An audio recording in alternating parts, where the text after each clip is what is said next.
Hi guys, in this video we will see how to erase text with a shake of your hand on your iPhone. Just shake your hand and delete your data typed.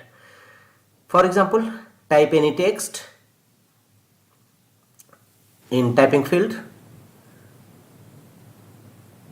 and just you can erase, shake your hand.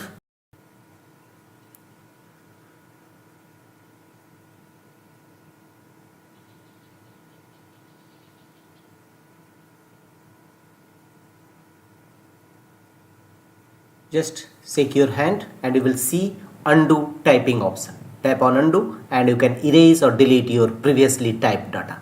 If you want to redo typing, then again shake your hand and tap on redo typing. So you can easily undo typing and redo typing by just shaking your hands. This is an important feature of your iPhone. Tap on redo typing or undo typing.